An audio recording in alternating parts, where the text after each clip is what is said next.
Muy buen día a todos, somos el equipo número 7, integrado por Ezequiel González, Jorge Chávez y Emiliano Ramírez. El día de hoy les traemos un pequeño video en donde les explicaremos cómo sucedió la crisis del euro, o también llamada la crisis de la eurozona. Para poder entender cómo surgió todo esto, primero tenemos que saber cómo comenzó la Unión Europea. Antes de la Segunda Guerra Mundial, el continente europeo contenía demasiadas trabas o barreras comerciales entre los países. No era tan sencillo intercambiar bienes uno con el otro. Por ello, después de la Segunda Guerra Mundial, cuando todo el continente estaba en medio de una crisis, era necesario reconstruir Europa hablando en cuanto a infraestructura y economía.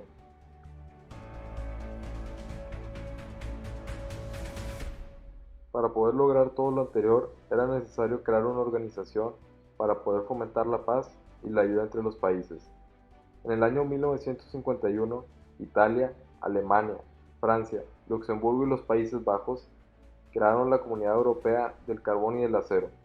Todo esto para poder compartir sus recursos y recuperar todo lo perdido. Además, mejoraría la relación entre ellos durante el paso de los años.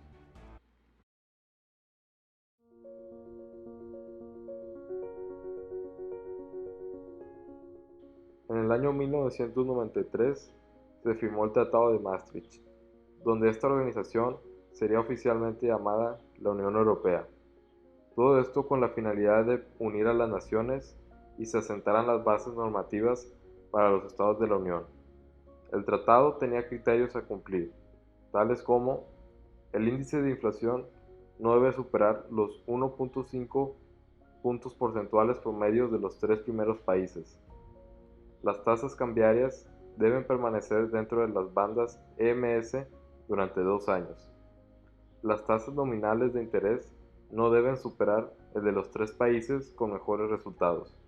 Y finalmente, pero el más importante de todos, los déficits presupuestarios no deben ser superiores al 3% con respecto al PIB y la relación deuda-PIB no debe ser superior al 60%, que más adelante veremos cómo todos estos criterios fueron violados por ciertos países dentro de la Unión Europea.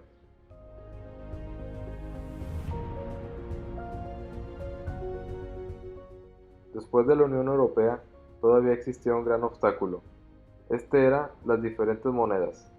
Finalmente, el 1 de enero de 1999 se estableció el euro, donde los países descontinuaron todas sus monedas para poner a trabajarlo.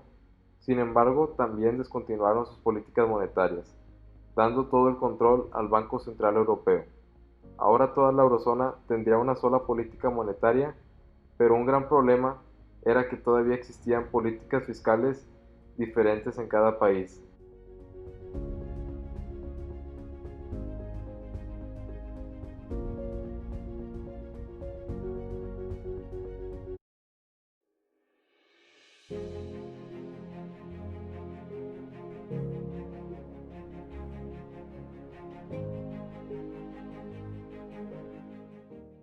Durante los años 1999-2008, el euro fue ganando terreno en la eurozona, pero un nuevo problema surgía: la regulación.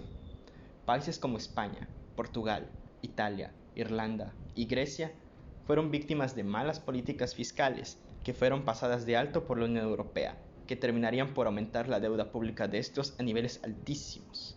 Sin embargo, esto fue posible debido a la facilidad que tenían estos países para pedir créditos a los bancos, lo que hizo que pudieran aumentar sus gastos a niveles antes imposibles. Estos créditos los usaron para crear programas sociales poco útiles, que servían principalmente para ganar poder político, consolidar su poder y mantener a la población contenta para garantizar votos.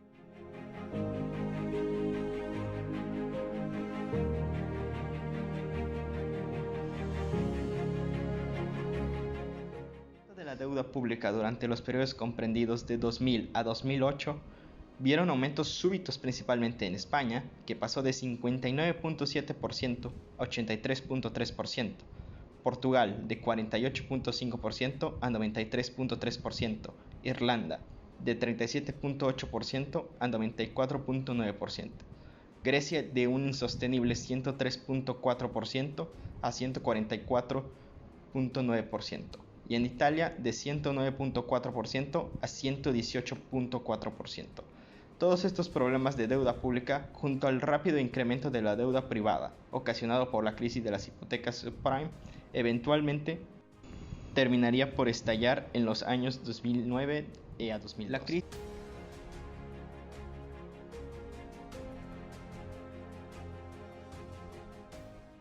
La crisis de la deuda pública en la eurozona tiene como uno de sus principales detonantes el inicio de la crisis de las hipotecas subprime que empezaba a gestarse durante el año 2006. La cantidad de bancos europeos que estaban envueltos en este modelo de negocios era enorme y un estallido de la crisis tendría efectos catastróficos en la Unión Europea. Los efectos se pueden notar a partir de 2007, cuando el banco francés BNP Paribas tuvo que hacer un cese de operaciones en 3 fondos de deudas hipotecarias. De igual manera, los bancos españoles, portugueses e irlandeses empezaron a sufrir los efectos de la crisis a mediados del 2007, tras apostar por las hipotecas llamadas basura y tener cierta dependencia en este modelo de negocio que estaba colapsando ante sus ojos.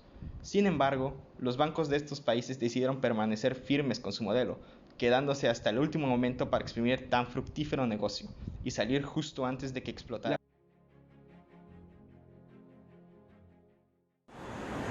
El 15 de septiembre de 2008, Lehman Brothers, el que fuera uno de los principales bancos de inversión de Estados Unidos, se vio forzado a declararse en bancarrota después de que la Casa Blanca y la Reserva Federal decidieran no acudir a su rescate.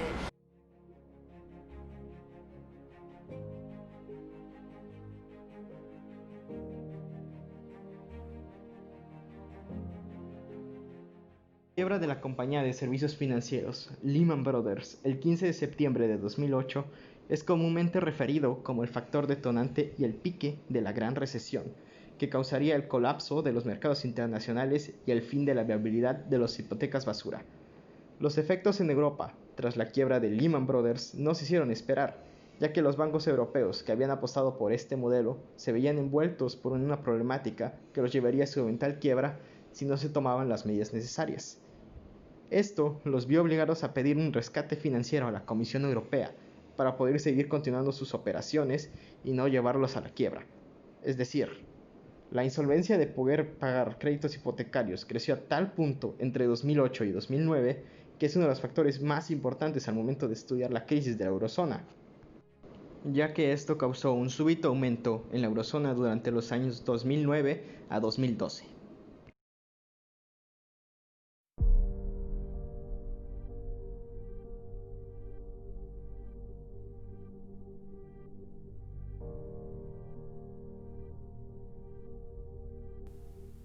¿Qué se pudo haber hecho diferente? Durante las crisis de la eurozona se pudieron haber hecho muchas cosas de manera diferente para evitar el impacto que tuvieron los altos déficits fiscales que se vivieron durante los años 2009 a 2012. Las señales para poder evitar el impacto de estas crisis se podían ver desde el inicio del siglo XXI. Y a continuación se explicará cómo se podría haber evitado la crisis o mínimo reducir el impacto de esta en la eurozona.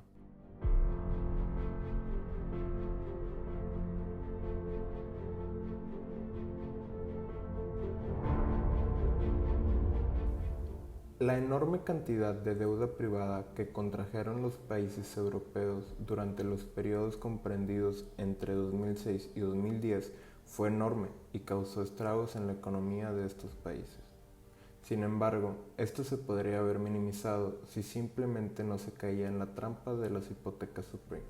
Es decir, un gran número de compañías financieras europeas cayeron en la trampa de la burbuja de las hipotecas subprime y se fueron con el pensamiento que la burbuja estallaría mucho después de que estos fueron afectados en gran manera. Los negocios de los bancos europeos se vieron fuertemente afectados por su apuesta en las hipotecas basura, al punto de que algunos bancos europeos como el Northern Rock de Reino Unido fueron nacionalizados para evitar la quiebra de este y poder seguir operando.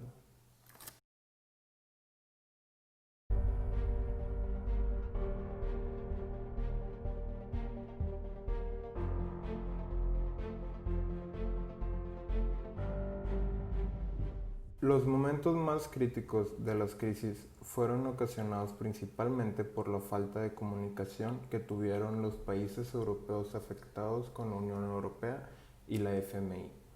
Es decir, se vivía en un estado de completa negación donde las propuestas de políticas de austeridad eran puestas en duda, referéndum en Grecia y negativa en Portugal. Ocasionaron una serie de bajas súbitas en la bolsa de valores internacionales por culpa de esto. Lo que se podría hacer para no llegar a los puntos críticos de 2010 y 2011 sería tener coherencia y convencer tanto a la población como al gobierno de Grecia y Portugal a darles a entender de que no están en oposición de negociar para poder sacarlos de la inminente quiebra.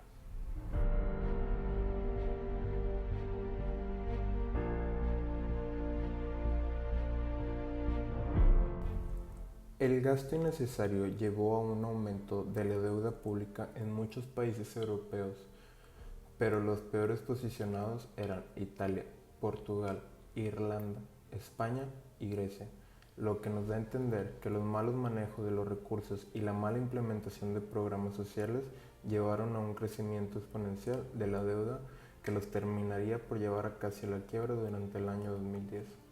La solución que se propone ante esta problemática es que se piense de mejor manera en los programas sociales y que los recursos sean destinados a donde deberían ir con eficiencia. Sin embargo, entendemos que factores como la corrupción y el deseo de ganar mayor poder político proponen un gran reto al momento de distribuir de manera correcta los recursos.